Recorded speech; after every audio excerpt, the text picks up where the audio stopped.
Hello, everyone, and welcome to Wicked Week here at Darkcast Network. I'm Jackie Moranti, host and producer of Cause of Death, 100 Seconds to Midnight. And I'm going to be your host for today's episode of Darkcast Network's Wicked Week. As sure as coffee shops are serving up some pumpkin spice everything, Darkcast Network loves spooky season. The topic today is Monster Mash, stories of cryptids. So grab someone to cuddle up with and take a listen. We're going to get into the most relatable cryptid you know. I don't know. I really relate with this guy. You know, I get it. The squonk. I do not relate. You do not relate? You've never felt no. self-conscious? I mean, maybe a little, but not really, no. Oh, well. Maybe like when I was a teenager, when everybody does. Well, anyway, everybody but Jordan at some point has felt Everybody but self-conscious. Jordan, no. If we're at some point, just to the extent of this guy, okay? He is a little dramatic, I guess. Everyone's felt a little self-conscious about the way they look, but the squonk takes it to the next level. The squonk is a folkloric creature said to live in the hemlock forest of northern Pennsylvania. Oh, damn old hemlock. Legends of squonks originated in the late 19th century during a period of Pennsylvania's history when timber and hunting industries were of the utmost importance. The legend states that a creature's skin is loose and ill-fitting and covered in warts and moles. I mean, I don't know. Sometimes I look in the mirror and I'm like, so this is 37. Like, I get it. I get it. My skin's getting kind of loose. I'm telling you right now, you can't avoid it. It's good. The alternative is death. That's true. I'm fine. Yeah, it's fine to be a little squonkish sometimes. The thing that isn't fine is how the squonk handles his outward appearance. Because I'd venture to guess that the squonk is a really nice dude. Like, maybe. I think they're really nice. Probably they sound got a great really personality. Nice. Yeah, and like just, they don't even give themselves a chance. They don't even try. No. Well, the first written account of the squonk was from the 1910 book Fearsome Creatures of the Lumberwoods by William T. Cox. Good old Billy T. Cox. The book states, the squonk is of a very retiring disposition, generally traveling about at twilight and dusk. Because of its misfitting skin, which is covered in warts and moles, it is always unhappy. Aww. Hunters who are good at tracking are able to follow a squonk by its tear-stained trail, for the animal weeps constantly. Like, I've been there. Well, see, I feel like you're relating a little bit more. It's a snail trail of tears that you leave behind gross. you. Yes. Well, anyways, when cornered, an escape seems impossible, or when surprised and frightened, it may even dissolve itself into tears. Same. See, that's sad. So sad. Nobody should be that sad. Well, I'll be happy. Be happy. But he gets surprised and frightened, and he hasn't been given the tools. Okay, like I see a therapist, I take medication, I stay hydrated, go for walks every day. The squonk's not doing these things. He doesn't know how to be proactive. I know, he only goes out at night. He's got this really detrimental self-image because he's not giving himself a chance, is the problem. That's right. And sunlight makes you happy. It does. It And does. vitamin D. And he only comes out at night, so Well, there you go. I know. Hanging out with Spicy Michaela and Saucy Mike. And all the other nocturnal critters. That's right. I guess they don't really need sunlight, huh? I guess not. They're nocturnal critters. Like me. Wow. They need the moonlight. Later retellings elaborate a little more, saying that squonks traveled slowest or not at all on moonlit nights to avoid catching a glimpse of their ugly reflection illuminated in a body of water. Those poor things. You shouldn't feel so bad about yourself. Be proud of who you are. Right? Like I might see myself and then I'll fucking die because I'll just melt into my own tears. Like, come on, guys. Find some therapy, talk it out, take an inventory of like the people and squonks who love you. Right? What about them? What about them? If you're a squonk out there and you're listening to this and you're like afraid, write us, creepytapas@gmail.com. Let us know. Reach out. We'd love to hear from you. We'll tell you you're pretty. Yeah, you're beautiful. Hunters looking to catch one of these guys supposedly have their best shot on frosty moonlit nights, although it's probably not super difficult since most accounts describe them as slow and kind of dumb. Bum bum. Oh. These poor little guys. And despite them being kind of slow and kind of dumb and kind of ugly and warty and sloppy. They're notoriously difficult to claim as a hunting prize. So they're hard to catch. Multiple accounts, however, tell of individuals who have successfully caught one, and then they check their sacks later, their little squonk kidnapping sack, They find out that the squonk cried so hard that it blubbered itself into a puddle. It cried itself to damn old just wetness. Yeah, okay, and I don't imagine that it comes back from that. No, I think it essentially that's it. sacrifices itself whenever it gets scared. It's like, fuck it, I'm done. And like cries till it dies. Oh, and then you can't prove that you had it. No, because you just have a wet ass sack. Wow, that's sad. Out of context, that is such a weird thing. If someone ever brings you just a wet sack, you know what it was. It was a squonk. It surely was. It was a squonk. Well, if you feel like celebrating these ugly, depressed little creatures, you can. Every August in Johnstown, Pennsylvania, there is a big festival to honor the squonk. Squonkapalooza is an all-ages festival celebrating the squonk and other creatures of Appalachian folklore and cryptozoology. That's pretty rad. That poor little guy. Oh. I know, I just kind of feel bad for him. I know, me too. I love him so much, sad. though. Yeah, I want to check in on him. Like, I really want to go, find all the squonks and just be like, hey, friend. I know, don't be so sad. Don't be so self-conscious.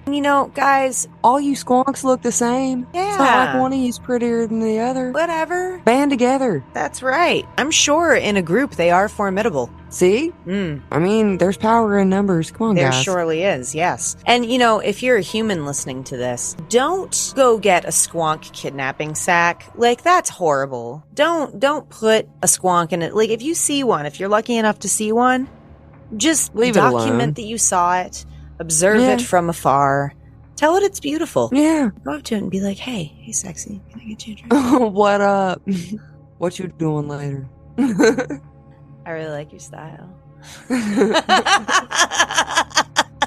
Maybe not that. And the squonk is like, yeah. You want to watch Netflix in my place later? I don't know. He'd probably just start crying. Well, you're not going to watch anything sad with him. You got to watch a comedy. Okay. Well, he experiences emotions very deeply and passionately. So I feel like the squonk would actually be a great lover. Oh Maybe my God. The best out of all the cryptids. You have went way off base with this. Well, I'm just saying that he feels emotions very deeply. I'm not saying sex, you creep.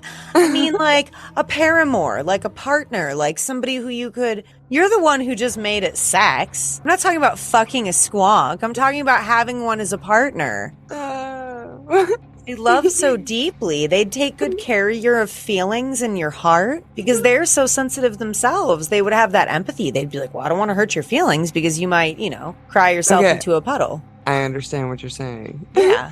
However, the original phrasing, by calling them a lover. Oh, sorry, I thought we weren't doing phrasing anymore. Oh, no, phrasing. Hi, I'm Alana. I'm Kelsey. And we're from Castles and Cryptids. And today I'm going to tell Kelsey all about the Scottish cryptid called the Knucklavee. Very excited. I have to say, this is one of my favorite cryptids I've ever come across. It just is super metal looking.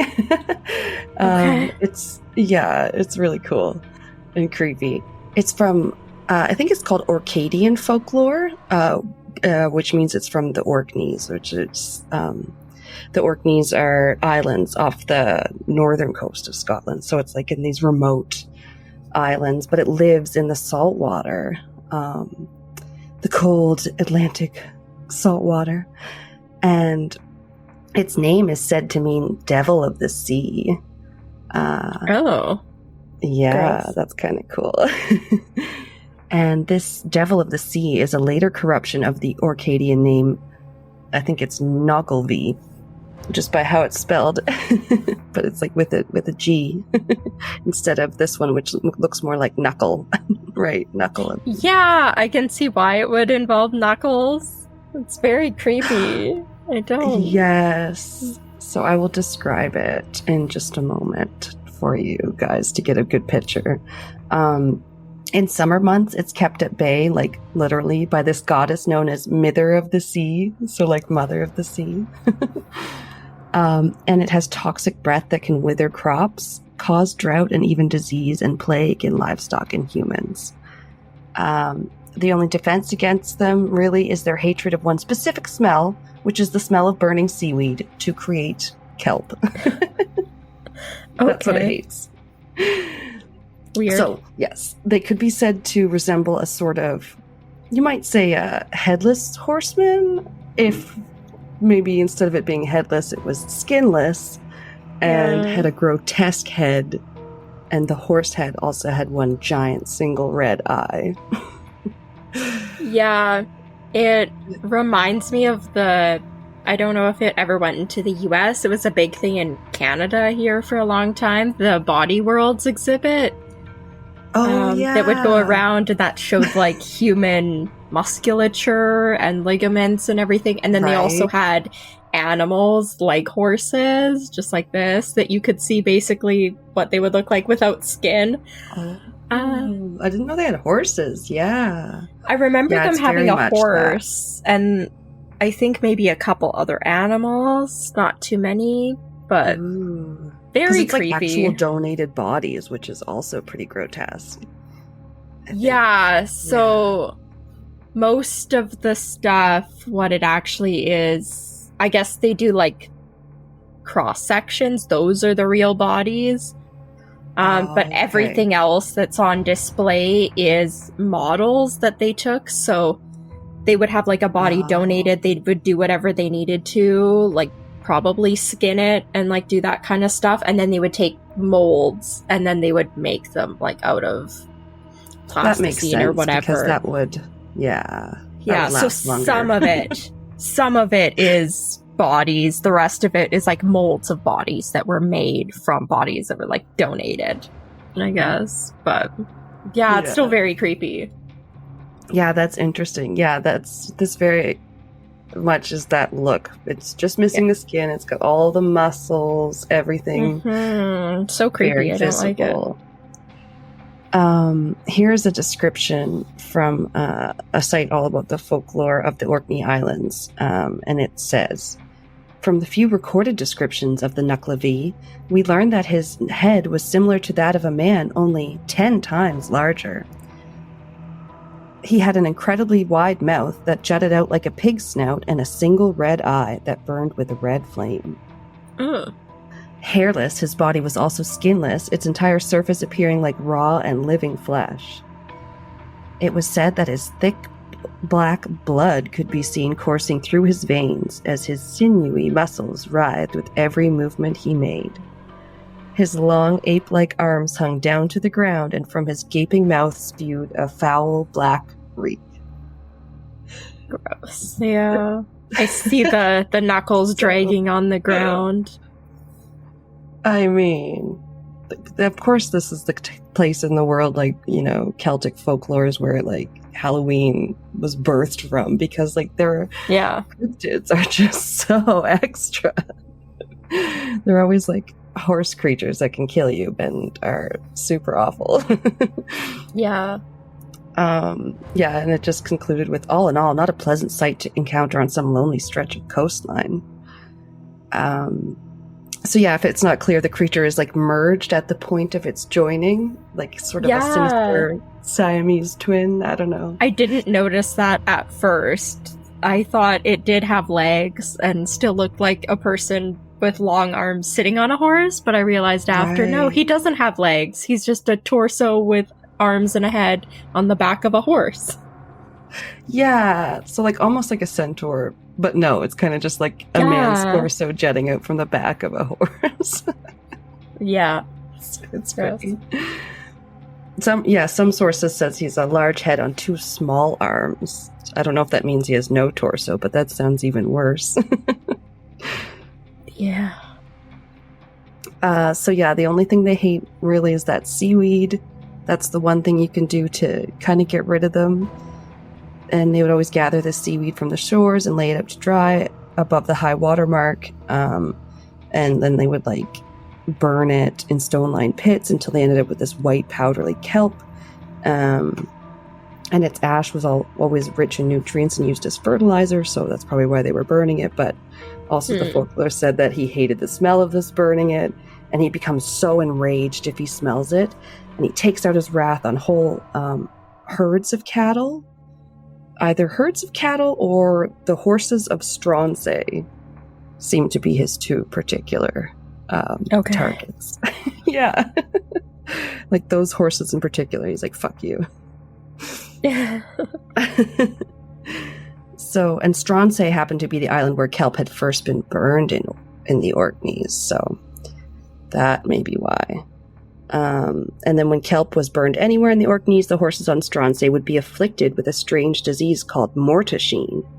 From there, where it would spread all through the Isles. So that kind of sucks, but there's one more thing that it hates, actually. You have one more trick up your sleeve. It hates fresh water. Okay. I guess because it lives in salt water, you know? Fresh water is like its kryptonite. Weird. Yeah, so you can definitely use this to your advantage. Some advice.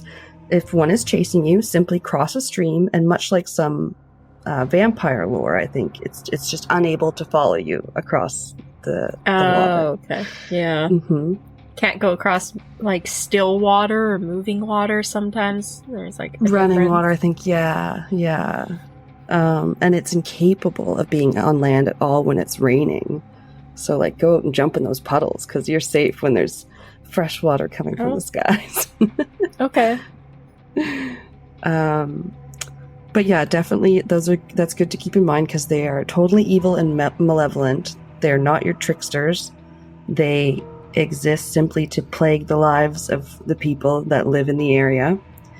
And it said, were it not for Mither of the Sea in the summer and like the rains in the winter, that they would have been driven out of the land long ago. Wow. Yeah. This is a story called Tamas and the Nuclavee. So it goes like this. Tamas, like his namesake, Tam O'Shanter, which is from a poem called Tam O'Shanter by Robert Burns about a dude named Tam who meets a coven of witches. So that's pretty cool, too. Yeah. Scottish poets, I mean. All right. Tamas, like his namesake, Tam O'Shanter, was out late one night. It was, though moonless, a fine starlit night. Tamas's road lay close by the seashore, and as he entered a part of the road that was hemmed in on one side by the sea, and on the other by a deep freshwater loch, he saw some huge object in front of and moving towards him. What was he to do? He was sure it was no earthly thing that was steadily coming towards him. He could not go to either side, and to turn his back to an evil thing he had heard was the most dangerous position of all. So Tammy said to himself, "The Lord be aboot me, and take care of me, as I'm out on no evil intent this night." Tammy was always regarded as rough and foolhardy. Anyway, he determined, as the best of two evils, to face the foe, and so walked resolutely, yet slowly, forward. He soon discovered to his horror that the gruesome creature approaching him was none other than the dreaded Nuclavee, the most cruel and malignant of all uncanny beings that trouble mankind. The lower part of this terrible monster, as seen by Tammy, was like a great horse, with flappers like fins about its legs, with a mouth as wide as a whale's, from which came breath like steam from a brewing kettle. He had but one eye, and that as red as fire. On him sat, or rather seemed to grow from his back, a huge man with no legs and arms that reached nearly to the ground. His head was as big as a clue of Simmons. Don't know what that means, sorry. And this huge head kept rolling from one shoulder to the other as if it meant to tumble off. But what to Tammy appeared most horrible of all was that the monster was skinless, this utter want of skin adding much to the terrific appearance of the creature's naked body. The whole surface of it showing only red, raw flesh, in which Tammy saw blood, black as tar, running through yellow veins, and great white sinews, thick as horse tethers. Gross. Twisting, stretching, and contracting, as the monster moved. Tammy went slowly on in mortal terror, his hair on end, a cold sensation like a film of ice between his scalp and his skull, and a cold sweat bursting from every pore. But he knew it was useless to flee, and he said if he had to die, he would rather see who killed him than die with his back to the foe. In all his terror, Tammy remembered what he had heard of Nuclevy's dislike of fresh water, and therefore took that side of the road nearest to the lock. The awful moment came when the lower head of the monster got abreast of Tammy. The mouth of the monster yawned like a bottomless pit. Tammy found its hot breath like fire on his face. The long arms were stretched out to seize the unhappy man. To avoid, if possible, the monster's clutch, Tammy swerved as near he could to the lock. In doing so, one of his feet went into the lock, splashing up some water on the foreleg of the monster, whereat the horse gave a snort like thunder and shied over to the other side of the road, and Tammy felt the wind of Nuclevy's clutches as he narrowly escaped the monster's grip. Tammy saw his opportunity and ran with all his might, and sore need had he to run, for Nuclevy had turned and was galloping after him, and bellowing with a sound like the roaring of the sea. In front of Tammy lay a rivulet, through which the surplus water of the loch found its way to the sea, and Tammy knew if he could only cross the running water, he was safe, so he strained every nerve. As he reached the near bank, another clutch was made at him by the long arms. Tammy made a desperate spring and reached the other side, leaving his bonnet in the monster's clutches. Nuclevy gave a wild, unearthly yell of disappointed rage as Tammy fell senseless on the safe side of the water. And that was the tale of Tavis and the Nuclevy. Narrow escape there, right at the end. Oh, narrowly escaped the Nuclevy. Yeah. Be shitting my pants. Yeah, it looks really creepy. I don't like it. Yeah. It's definitely worthy of the Castles and Cryptids name. Yes, for sure. All right, and hopefully worthy of this lovely Halloween episode. So, I'll catch you next time. Keep it cryptic. Yeah, thanks for listening. Bye. Halloween, it's right around the corner, and by that I mean tomorrow. Spooky friend, I'm Keely, the host of Misty Mysteries podcast. It's a podcast that covers both true crime and paranormal topics, focusing on historical and unsolved crimes. And today, on Halloween Eve, I am helping fill this monster-filled episode with the California creature, the Fresno Nightcrawler. Jumping back to November 5th, 2007, a man named Jose had just had an awful experience with people stealing items from his property. In order to get some comfort and hopefully catch the people if they come back, he had set up cameras. One camera was in the driveway and the other was near his front door. Being an older surveillance system, it would record directly to a VHS system connected to a monitor near Jose's bed. On the night of November 5th, Jose's dog started to bark at something in the front yard. On edge from the thefts, he took the opportunity to use his new system and rushed to his room to see what was happening in his front yard. This is when he witnessed an odd creature moving across his front yard. The creature was short at only 3 foot 9 inches, and most of its body was made up of leg with no visible head or arms. It was extremely thin and wobbly. To me, it looked like a pair of walking white, stretchy, high-waisted bell-bottoms. It also reminds me a bit of art from Monsters University, the purple fuzzy leg monster, or most recently, people have found that the creature is similar to the characters from the Among Us game. Jose, who was seeing this creature in real time, was so confused by what he just saw, he ran to wake his sleeping brother so he could see it too. Jose's brother tried looking out the front curtains but didn't see anything. Together, they woke up the rest of his family to review what Jose just saw on the surveillance system. And because they knew they would lose this when they went back, Jose pulled out a camera to record the screen, and this is when they all saw what he had just saw.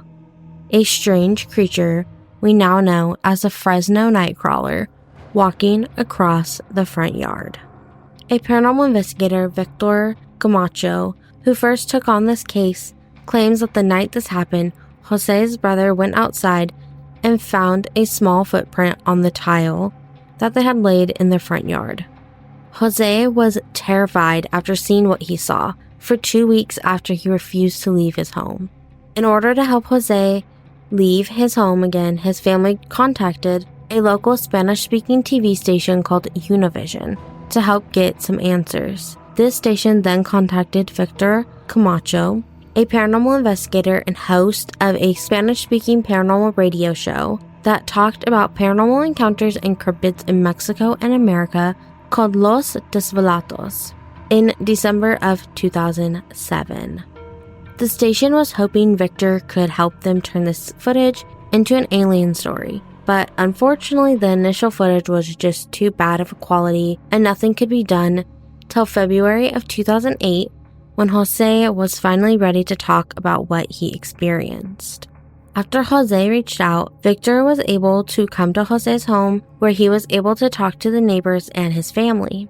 He was able to get an interview with Jose and the family members that were involved in this sighting. He was even able to bring in a team who was able to recover the original video from Jose's direct system, which is the video we can see today, and obviously throughout time others have tried to improve its quality, so there are many other videos out there. After his experiences with Jose and his family, Victor felt like he could say this was a real encounter Jose had.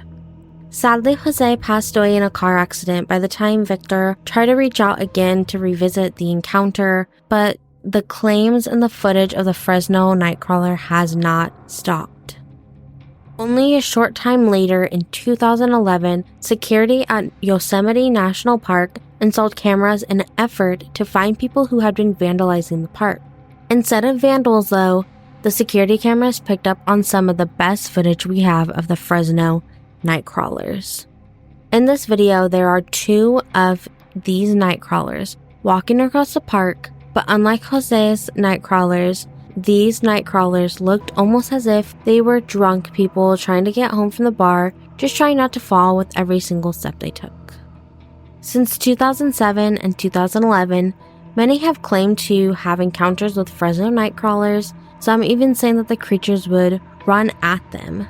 In 2017, a man in Poland claimed to have an encounter with the Nightcrawler, and in 2020, a couple in Billings, Montana released footage from their home's camera, but these claims don't seem to be as valid as the original 2 videos, and they are often ignored by fans of the Fresno Nightcrawlers. Since the original video took over the internet, paranormal shows, and even the news, the Nightcrawlers have become a beloved cryptid of California. So beloved that you can find plushies of Fresno Nightcrawlers, little trinkets, and clothes with pictures of them. They have also been depicted in horror games and the subjects of heavy investigations from those trying to find out if the cryptids are a hoax. Before I leave you to hear about other creepy monsters, just a few things people believe the Fresno Nightcrawler may be is a new species of primates, deers standing on their 2 hoofs, actual pants on a wire, a bird like a crane just walking, a person walking in big pants and a stilt. But my favorite as a believer is that they are cute but also creepy aliens. And if we're getting spooky for Halloween, who doesn't love a good alien encounter?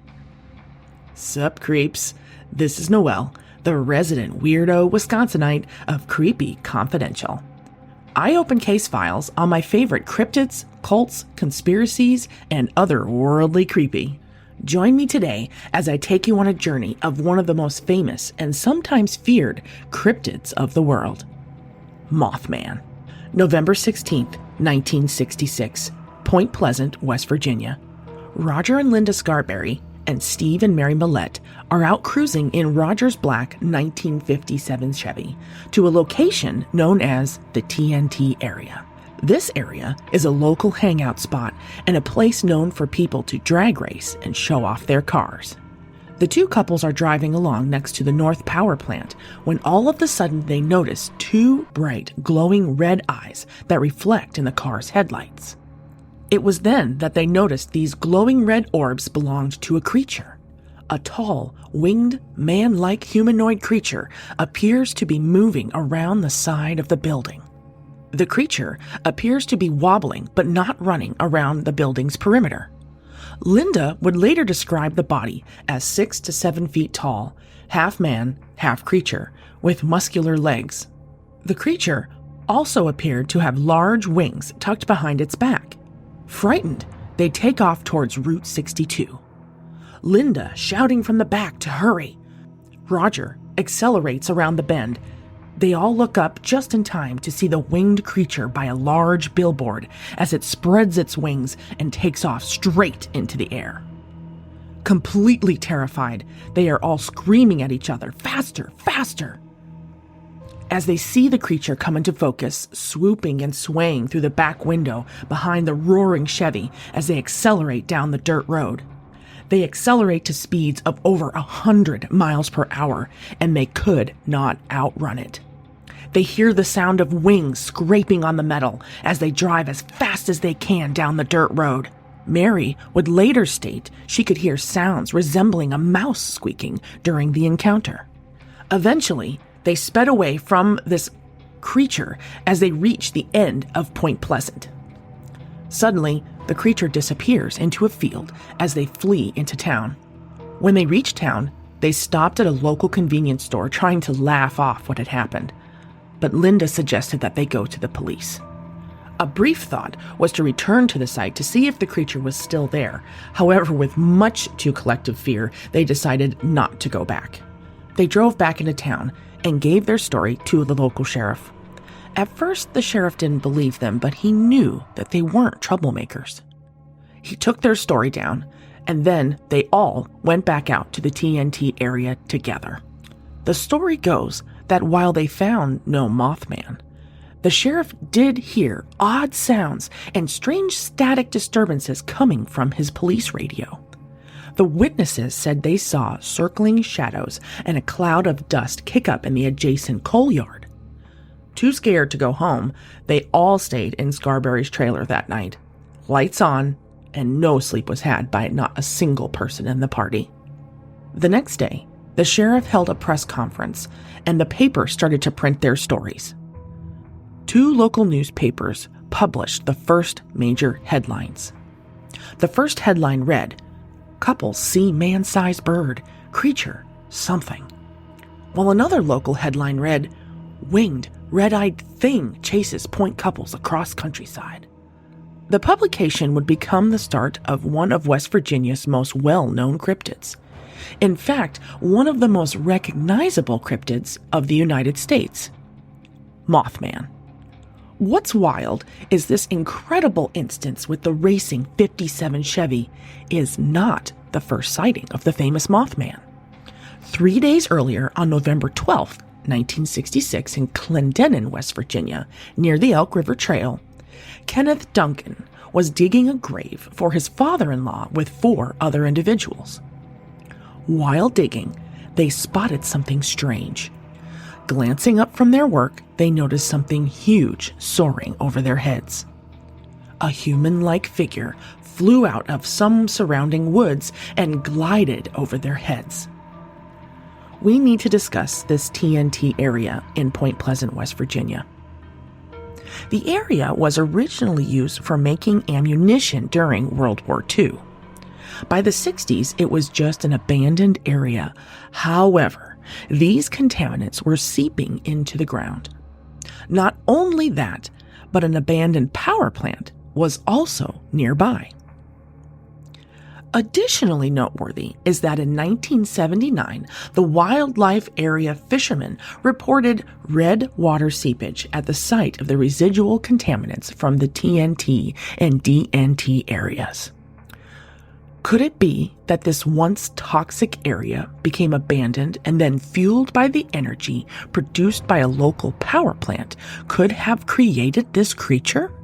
Time marched forward from the initial sighting. November 15th, 1967, tragedy strikes again in Point Pleasant.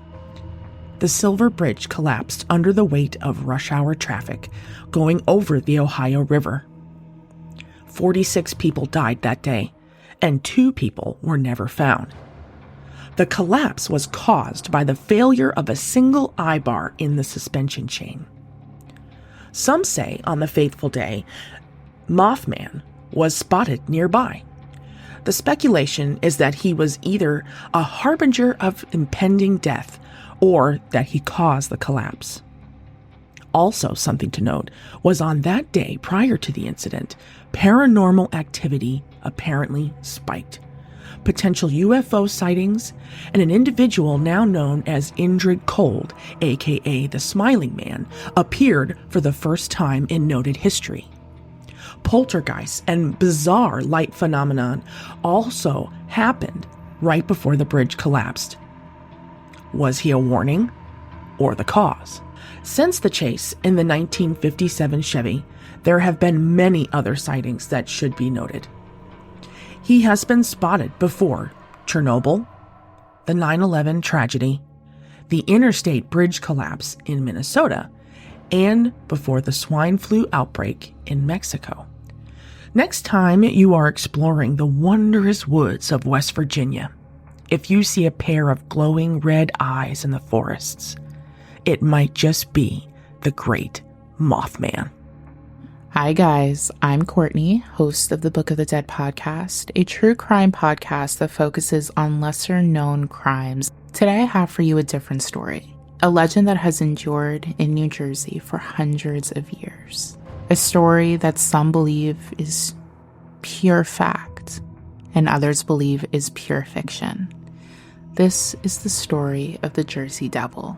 According to legend, in 1735, a Pines resident known as Mother Leeds found herself pregnant for the 13th time. The Leeds family was not a wealthy family, exacerbated by the fact that Mother Leeds' husband was a known alcoholic and drank the family's money away.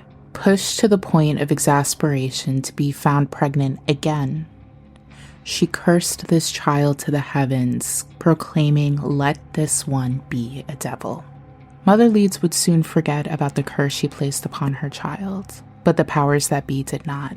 Mother Leeds finally went into labor a few months later on a very, very stormy night with tumultuous weather. Her children and her husband secluded themselves in a separate room, giving her privacy as she labored with her midwives.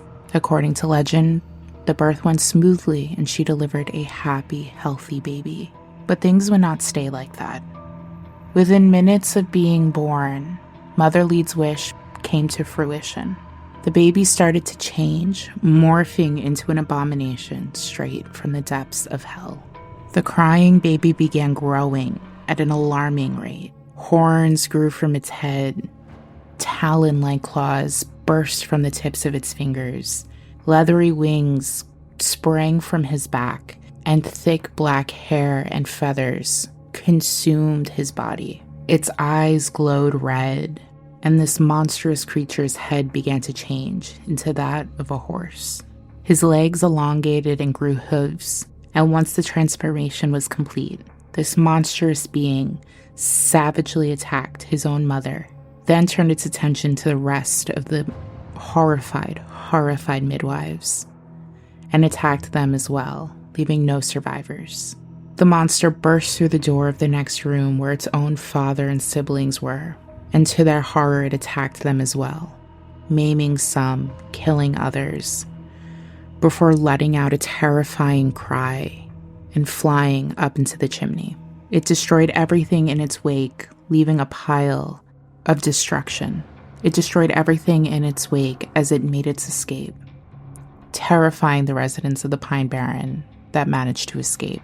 To this day, the creature that has gone by different names over the years, such as the Leeds Devil and the Jersey Devil, claims the Pine Barrens as its own and terrorizes anybody who is unfortunate enough to cross its path. Since the 18th century, residents have reported unearthly wails emanating from the forests and bogs, and how their farm animals would be left slaughtered in the morning with no apparent cause.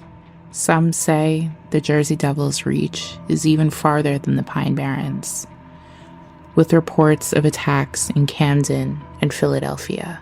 And even as recently as the 1900s, residents from all over have reported seeing this terrifying creature, with it allegedly going on a rampage in January of 1909. But since that rampage, no one has reported seeing it since, at least not to that degree. But the tale of the Jersey Devil has spread beyond the Pine Barrens and has been embraced by all of New Jersey as the stuff of legend. Some say that the Jersey Devil is very, very real and very dangerous, and there have been reports over the years of encounters with the devil. Some say that they have found strange tracks in the sandy soil of the Pine Barrens. Some say that they are the footprints of a strange bird, or possibly that of a horse that walks on two legs. And every once in a while there will be a report of a sighting of the Jersey Devil. Some say now that it has the body of a kangaroo, the head of a dog, the face of a horse, massive leathery wings, deer-like antlers, and a reptilian tail with intimidating claws. But whether or not these reports are true doesn't matter, because if the devil is real, one thing is for certain. The devil lurks in New Jersey, and it is here to stay. Hey, this is Autumn from Autumn's Oddities. Here's an urban legend that's set right down the road from my house, and it hits very close to home. If you've listened to my Tales from the Podcast Host episode, you will immediately see why. The Bluegrass State is big on history, with plenty of local lore and legends mixed in. One of the most infamous and chilling legends in Kentucky that has continued to be passed down through generations is that of the Pope Lick Monster. The Pope Lick Monster, or Goat Man as he's colloquially referred to, is a beast that's part man, part goat, and part sheep. Doesn't add up, but I guess it's thirds, hopefully. He's reported to live beneath a railroad trestle bridge that's over Kentucky's Pope Lick Creek, a location that's seen more than its fair share of tragedy throughout the years. Just outside of Louisville, in eastern Jefferson County, that's the county that I live in, the Norfolk Southern Railroad runs right through the parklands of Floyd Fork, and it's in this particular stretch of trestle that the Pope Lick Monster is said to reside. In most accounts, the Pope Lick Monster, named obviously after the creek below his little trestle, appears as a human-goat hybrid with a grotesquely deformed body of a man. It has powerful fur-covered goat legs, an alabaster-skinned face with an aquiline nose and wide-set eyes. Short, sharp horns protrude from its forehead, nestled in some long, greasy hair that matches the color of the fur on the legs because fashion. It's called fashion, Brenda. Look it up. Numerous urban legends exist about the creature's origins and the method it employs to claim its victims. According to some accounts, the creature uses hypnosis or voice mimicry, I hate that, to lure trespassers to the trestle to their death by oncoming train. Other stories claim the monster jumps down from the trestle and onto the roofs of passing cars. Please don't. Don't involve property. Leave that out of it. Yet other legends tell that it attacks its victims with a blood-stained axe. I haven't heard that one, actually. That was a new one for me. It's also been said that the very sight of the creature is so unsettling that those who see it while walking across the high trestle, they just go ahead and they jump right off. They're like, well, I've seen that, and now I gotta go. I just gotta jump right off this bridge. Other legends explain the creature's origins, including that it is indeed a human-goat hybrid.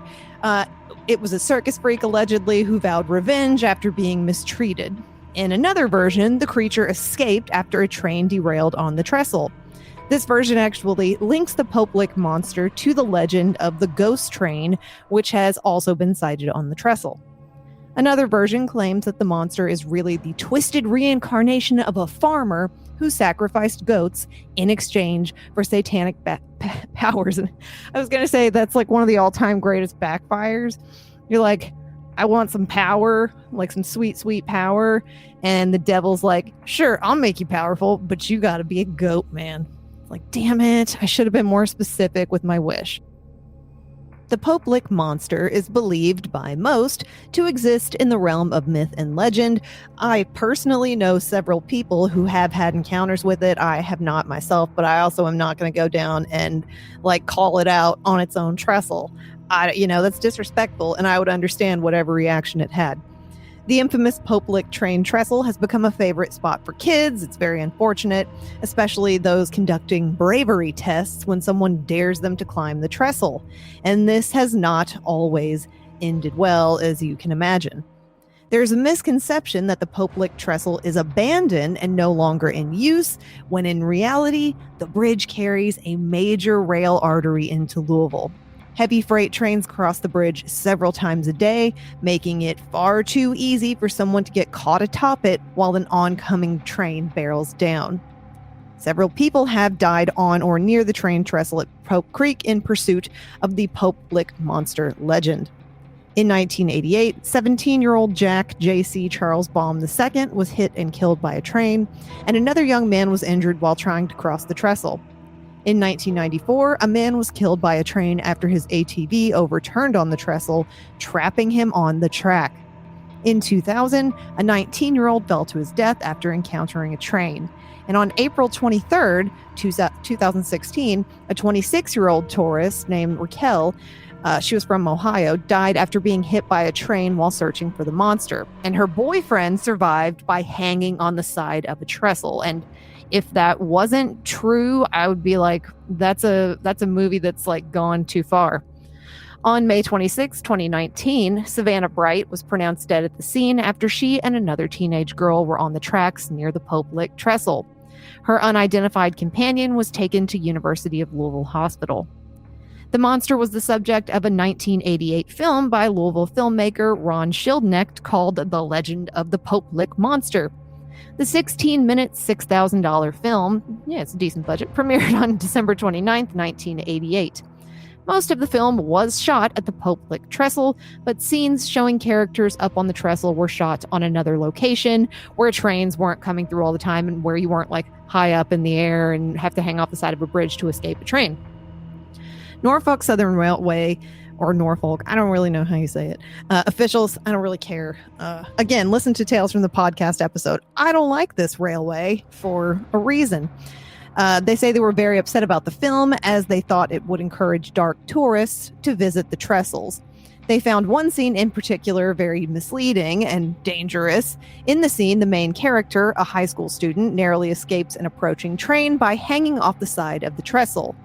In reality, you have to be pretty freaking strong to hang on for the 5 to 7 minutes it takes for a long train to clear the 772-foot or 235-meter trestle. The tourist boyfriend from Ohio, he was able to do it, but I don't know. He must have been pretty freaking strong, or the adrenaline was really going. In addition to the vibrations from the train that are so strong, the ground beneath the trestle shakes as the train passes. So, I mean, you have to be super freaking strong to hold on. And even if you were, it's not to say that the vibrations from this massive freaking train wouldn't just knock you off of it. If you live nearby, like I do, don't be tempted to see the Goat Man for yourself. Norfolk Southern Railway has urged citizens not to climb the trestle, threatening trespassers with the rest. But if you really want to see if he's real, the safest option is to just drive under the bridge. You know, if you don't care about your car getting a dent in it. There's a street that runs right underneath it, and many eyewitnesses have claimed that the monster has jumped on their car or chased them away. While the legend is kind of fun to talk about, it's kind of fun, it's kind of sad, I absolutely do not recommend putting yourself in danger to see for yourself if this legend is true. I certainly won't be, and I live really close by. I just don't mess with things like that, you know what I mean? I love to talk about it, but I'm not like, hey, I'm gonna go see if this thing that is, you know, a monster and pissed off is real. I'm gonna go to its home and like taunt it. It's not a good idea. I'm not going to do it. I recommend you don't either, but we can still talk about it and, you know, have fun with it. Well, I appreciate you listening. And remember, if it's creepy and weird, you'll find it here. Thank you for joining us for Darkcast Network's Wicked Week. Tomorrow will be our final installment, Halloween Traditions. I'm Jackie Moranti from Cause of Death 100 Seconds to Midnight, a Darkcast Network production. Darkcast Network, the best of dark indie podcasts.